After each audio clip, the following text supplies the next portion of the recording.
تو وہ مصر والے اس رسم پر عمل کرتے تھے کہ جیسی ایک 16 سال کی لڑکی کو سال میں ایک بار ذبح کر کے اس کا خون دریائے نیل میں بہاتے تھے تو دریا کا پانی پھر سے اوپر آ جاتا تھا. ہر سال یہ ہوتا تھا کہ ایک لڑکی کو ذبح کرتے تھے اور وہ قرآن اندازی کے ذریعے ایک لڑکی حاصل کرتے تھے کہ کون سی لڑکی کو اس سال ذبح کرنا ہے. وہ قرآن اندازی میں ایک بیچاری بلی بن جاتی تھی. ایسا کئی سالوں سے چل رہا تھا. دریائے نیل سوکھتا بھی تھا اور پانی چڑھتا بھی تھا. حیرت کی بات.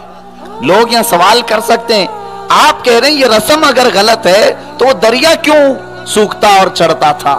میں اس کی بھی وجہ بتاتا ہوں. یہ سب شیطانی کام. شیطان عقیدے بدلنے کے لیے ایسے سارے کام کر کے دکھاتا ہے. بہت سارے یہاں پر بھی لوگوں کے اندر جس کو انت وشواس کہتے ہیں یعنی اندھا یقین، ایسے بہت سارے جگہوں کے بارے میں عقیدہ لے کر بیٹھے. ارے وہ پتھر کے پاس جاتے نا وہ جان مانگتا ہے، وہ ندی جان مانگتی ہے. ہاں کئی جگہ کے متعلق ہم نے سنا ہے کہ سال میں ایک مرتبہ وہ جان مانگتی ہے. کیوں جان مانگتی ہے؟ کہ یہ ساری چیزیں کھانے پینے کی قابل چیزیں نہیں ہیں اور اللہ تبارک و تعالیٰ نے ایسا کوئی نظام نہیں بنایا کہ یہ چیزیں بھی انسانوں کو کھاتی ہوں. مصر والے اس بری رسم کے قائل تھے اور کاٹ کر کے بیچاری لڑکی کو ڈالتے پانی اوپر آتا تھا. شیطان کروا دیتا ہے.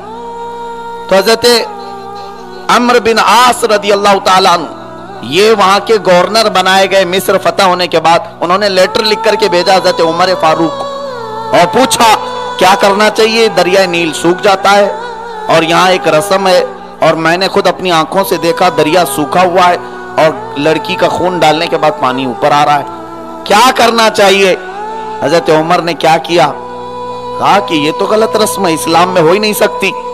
ایک لیٹر آپ نے خود بھی لکھا حضرت عمر نے حضرت عمرو بن عاص گورنر مصر کے نام پر ان کو لکھا کہ تم اس بری رسم کے خلاف لوگوں کو اٹھاؤ، کہو کہ یہ بری رسم حرام ہے، ناجائز. اور پھر ایک دوسرا خط دریائے نیل کے نام پر لکھا. دریائے نیل کے نام. دریائے نیل کوئی جاندار چیز ہے؟ خط پڑھنے والا ہے؟ دریا کے نام پر خط لکھتے ہیں حضرت عمر. کیا ہے دریائے نیل؟ یہ خط عمر ابن خطاب کی طرف سے نیل کی طرف، اور میٹر میں یہ لکھا تھا بسم اللہ الرحمن الرحیم.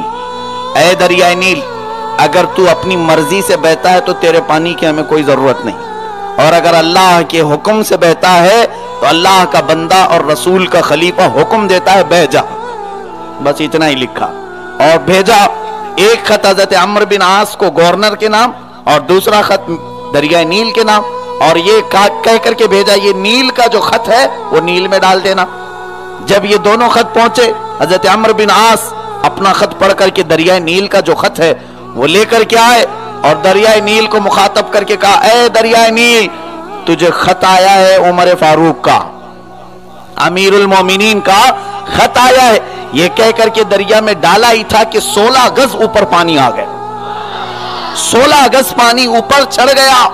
اور مصر والوں نے جب یہ کرامت دیکھی تب اپنے برے رسم اور بری عادت سے توبہ کیا.